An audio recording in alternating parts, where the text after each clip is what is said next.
আমাদের সাথে আছেন food processing industry minister Sadhvi Niranjana Jyoti और साथ কথা বলে নিচ্ছি। मैम, सबसे पहले तो आपसे जानना चाहूंगी, यूपी में जिस तरीके से ज़बरदस्त जीत हुई है और अन्य राज्यों में भी हुई है, लेकिन अगर यूपी की बात करें तो योगी जी सीएम हैं और उन्हें एक कट्टरपंथी हिंदुत्ववादी नेता माना जाता है, तो किस तरीके से वो सभी को लेकर सामंजस्य बनाकर चल पाएंगे?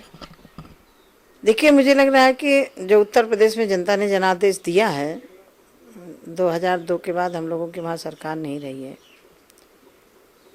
इन 14 वर्षों में उत्तर प्रदेश को चाहे समाजवादी पार्टी रही हो, चाहे फिर बसपा आई हो, चाहे फिर समाजवादी पार्टी आई हो, दोनों ने उस प्रदेश को लूट कट्टा बना दिया था। क्योंकि उनको ऐसा लगने लगा था समाजवादी पार्टी को पिछड़ा हमारा है, हमारी बपौती है।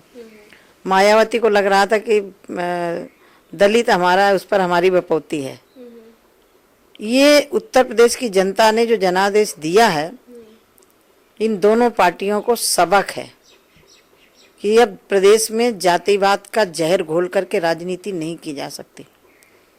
3 वर्षों में माननीय प्रधानमंत्री, अभी 26 मई को 3 साल होगा, 2.5 वर्षों के अंदर अंदर जो जमीनी स्तर पर काम हुआ है, चाहे वो गैस सिलेंडर का हो, चाहे लाइट का हो, चाहे प्रधानमंत्री सड़क योजना का हो, चाहे मुद्रा बैंक का हो, और चाहे 1 रुपया पर मंथ बीमा का हो, बहुत सारी योजनाएं हैं जिन योजनाओं को सीधे गरीबों को लाभ पहुंच रहा है। सुकन्या समृद्धि है, बहुत सारी योजनाएं हैं जो सीधे जनता से जुड़ती हैं। पहले योजनाएं बनती थी, दलितों के नाम से बनती थी, पिछड़ों के नाम से बनती थी, कागजों में होती थी, धरातल पर लागू नहीं होती थी। उत्तर प्रदेश में जनता भी महसूस कर रही थी कि भारत सरकार की योजनाएं यहाँ प्रदेश सरकार के कारण लागू नहीं हो पा रही। मध्य प्रदेश में लागू थी, उत्तर प्रदेश में नहीं लागू हो पा रही थी। सपोज भारत सरकार ने ग्राम पंचायतों को सीधे 80-80 लाख रुपया दिया, प्रदेश सरकार समाजवादी पार्टी की सरकार ने लागू नहीं, उनको भेजा नहीं, जिले में भेज दिया, लेकिन जिले में रोक दिया कि प्रधानों को खाते में मत जाए, नहीं तो भाजपा के उसमें जाएगा। यानी ये विकास में भी राजनीति भावना रखना, ये जनता वहां की समझ गई थी। और माननीय प्रधानमंत्री जी पर विश्वास, पहली बार मैं ये कह सकती हूँ कि अटल जी के पास यदि विश्वास जीतने में कोई कामयाब हुआ है तो माननीय नरेंद्र मोदी जी और हर समाज से। दूसरा सवाल का मैं जवाब देना चाहूंगी, आपने योगी जी को कट्टर हिंदूवादी कहा। हिंदू होना कोई गुनाह नहीं है और मैं भी कट्टर हिंदू हूँ। यदि कोई ईसाई है तो अपने को ईसाई कहे कोई खराब नहीं है, कोई मुसलमान कहे कि मैं मुसलमान हूँ तो खराब नहीं है। जो जिस मजहब में है उसका अपनी जाति, जिस देश धर्म में जन्म लिया, बलिदान उसी पर हो जाना, ये हमारी कहावत है। लेकिन जहाँ विकास का मुद्दा है, आप 3 सालों में आप देख रहे होंगे हमने किसी के साथ पक्षपात नहीं किया। गैस सिलेंडर हमने हिंदू की महिला को दिया तो गैस सिलेंडर हमने मुस्लिम महिला को दिया। लाइट मैं अपने क्षेत्र की बता रही हूँ, पंडित दीनदयाल ग्राम ज्योति के अंतर्गत हिंदू बहुल गांवों में गई तो मुसलमान बहुल गांवों में भी गई। हिंदू हैं योगी आदित्यनाथ जी, कट्टर हिंदू हैं, लेकिन जहाँ काम की बात आएगी उन लोगों से आपके माध्यम से मैं सवाल करना चाहती हूँ, जो लोग अपने को धर्मनिरपेक्ष कहते हैं। धर्मनिरपेक्ष कौन है? जो सबके लिए काम करे या फिर जाति विशेष, मजहब विशेष के लोगों का आह्वान करे, मंच में खड़े होकर के मुसलमान आ जाओ, हरिजन आ जाओ, नहीं तो भाजपा आ जाएगी, भाजपा का भय पैदा करके। ये सांप्रदायिकता है कि नहीं है? अखिलेश जी ने, मैं विधानसभा में थी, मैंने ये बात कही थी, अखिलेश जी ने पहले घोषणा पत्र में था सुकन्या कन्याओं के लिए पढ़ाने के लिए पैसा देने का। जैसे इनकी सरकार बनी तो 30-30 हजार रुपया मुस्लिम लड़कियों को देने लगे, हिंदुओं की लड़कियों को नहीं दिया। तो ये है सांप्रदायिकता की सबका साथ सबका विकास, ये सांप्रदायिकता। यानी कि हम ये मान के चले कि योगी जी उत्तर प्रदेश को उत्तम प्रदेश बनाएंगे? बिल्कुल बनेगा, चिंता मत करिएगा। कल के उनके एक्शन से आप देख भी रहे होंगे कि मेरे जनपद में भी अधिकारी हर काम में आ गए पूरे। कल ही मैंने कमिश्नर को एक फोन किया, उलट करके फोन आया कि मैडम क्या बात है। तो ये है एक अधिकारियों के ऊपर काम लेना। वही अधिकारी हैं जो समाजवादी पार्टी में मंत्रियों के अकेले चक्कर लगाते थे, जिले में नहीं रहते थे, अब वही अधिकारी हैं। 2 दिन अभी हुआ है, धरातल पर काम लागू होने लगा। मैं अपने जिले की बात बता रही हूँ, 15 दिन पहले से कह रहे थे कि नहर चालू करिए, नहर चालू करिए, और जिस दिन शपथ ग्रहण हुआ मैंने डीएम को फोन किया दोपहर में और शाम को नहर चालू हो गई। ये बोलता है काम, वही डीएम है, वही एजेंसी है जी जो मतलब अखिलेश के समय पर थी, आज क्यों काम कर रही है? जी। राजा यदि काम में रुचि रखता होगा तो अधिकारी काम करेगा। यानी कि काम अब बोलने लगा है तुरंत। अखिलेश जी का काम बोलता जी। था, वो अखिलेश जी के मुख से बोलता था, जी जनता के मुख से नहीं बोल रहा था। और मैंने इसको कटाक्ष भी किया था कि सच कहते हो पुत्र मुलायम, काम बोल रहा है, यूपी की बर्बादी का अंजाम बोल रहा। मैंने बोला, सब सभाओं में बोला। मैंने कहा याद दिलाना चाहती हूँ कि कहीं सियासी छत्र छाया में नगर मुजफ्फर जला दिखा, सियासी छत्र छाया में जवाहर बाग पला दिखा, कहीं सड़कों से खींच करके महिलाओं के साथ बलात्कार हुआ, फिर भी आजम खान इसको साजिश बोलते हैं। सच कहते हो पुत्र मुलायम, काम बोलता है।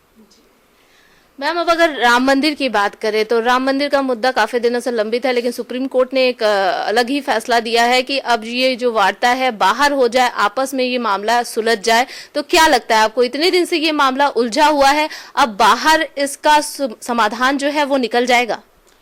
देखिए, रामलला वहाँ विराजित हैं और रामलला की जन्मभूमि है। बाबर यहाँ कोई आए नहीं थे, लेकिन यदि कोर्ट ने कुछ न कुछ समझ करके आदेश दिया होगा, और कोर्ट के इस आदेश को मैं भी सम्मान करती हूँ।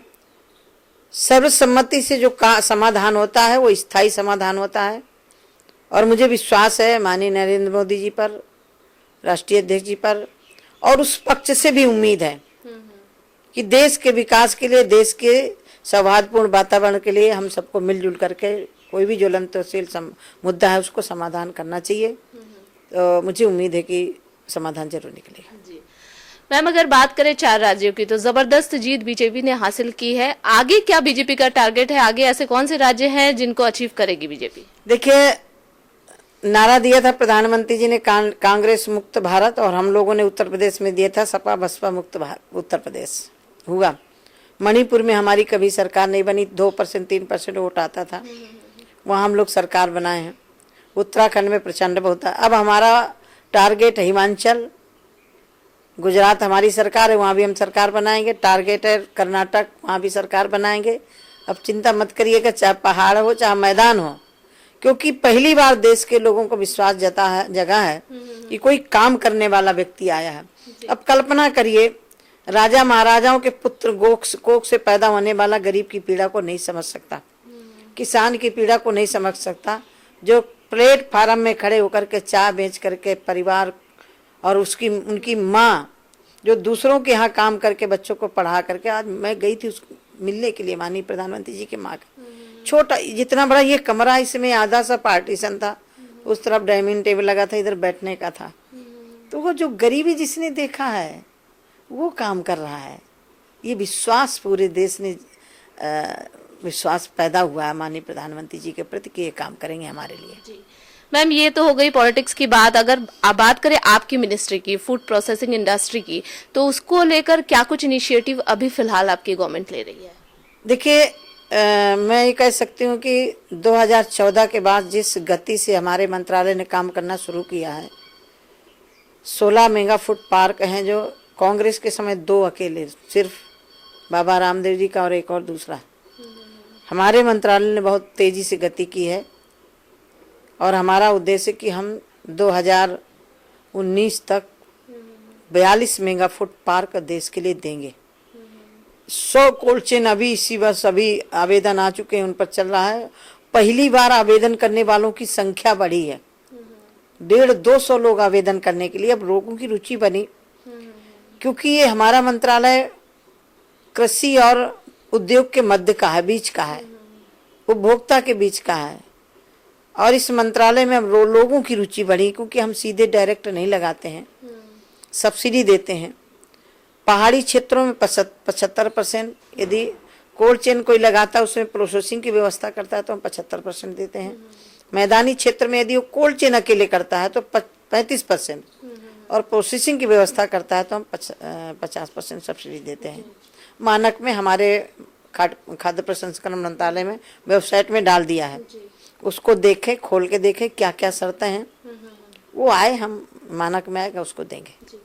मोदी जी ने मेक इन इंडिया की बात की है, तो आपके मंत्रालय मेक इन इंडिया को लेकर किस तरीके से उस सपने को साकार करते नजर आए? आप मुझे लग रहा है देख रहे हैं कि जो विदेशी कंपनियों के द्वारा पैदा की हुई थी, चाहे लगाने वाली हो, चाहे खाने वाली हो, चाहे बिस्किट हो, कुछ भी हो, आज देख रहे हैं बाबा रामदेव जी का धड़ाधड़ बिक रहा है माल, ये स्वदेशी है, यही मेक इन इंडिया है। यानी कि कहीं ना कहीं बाबा रामदेव को भी प्रमोट करती नजर आ रही है मैम आप? देखिए, स्वदेशी हमारे देश में बनी हुई वस्तु, हमारे देश की वस्तु, हमारे देश में पैसा लगे, तो मैं इससे ज्यादा और क्या कह सकती हूँ कि मेरे देश का माल, मेरे देश का पैसा, बाहर की कंपनियां हैं, हमारे मंत्रालय ने भी शर्त रखी है, कोई भी कंपनी बाहर की आएगी हमारे देश का पैसा हमारे देश में ही लगाएगी। मैम आपसे जानना चाहूंगी, महिलाओं की अगर बात करें तो महिलाओं को लेकर क्या फूड प्रोसेसिंग मिनिस्ट्री कुछ आगे काम कर रही है जिससे कि महिलाएं ज्यादा से ज्यादा इस इंडस्ट्री में आ सके? देखिए, बड़ी उद्योग जगत में जो महिलाएं हैं आ भी रही हैं, बकाया जो छोटा छोटा उद्योग है ये प्रदेश स्तर पर होता है, और स्किल डेवलपमेंट के तहत, उसके तहत महिलाओं को पापड़ बनाना, चिप्स बनाना, छोटा छोटा काम, घरेलू उद्योग, उसी के तहत जो प्रधानमंत्री मुद्रा लोन है, यदि महिलाएं कुछ करना चाहें तो लोन लेकर के 5,000 से 10,000, 10,000 से 50,000, 50,000 से 5 लाख तक का लोन है। तो ये सारा उसमें महिलाओं के लिए भी खुला हुआ द्वार है। और आज मैं देख रही हूँ उद्योग जगत में महिलाओं की, मैं क्योंकि कई जगह जाती हूँ कार्यक्रमों में, महिलाओं की बहुत बड़ी रुचि है। और मैं इतने कह सकती हूँ, महिला जब आगे बढ़ती है, चाहे किसी क्षेत्र में हो, अच्छी तरह काम करती है। ধন্যবাদ। তো আমাদের সাথে ছিলেন ফুড প্রসেসিং মিনিস্টার সাধ্বী নিরঞ্জনা জ্যোতি, যিনি বিভিন্ন ব্যাপারটা খুবই ভালোভাবে জানিয়ে দিলেন। ভিডিও জার্নালিস্ট বিবেকের সাথে আমি সুচিত্রা মুখার্জি, এএনএম নিউজের জন্য দিল্লি থেকে।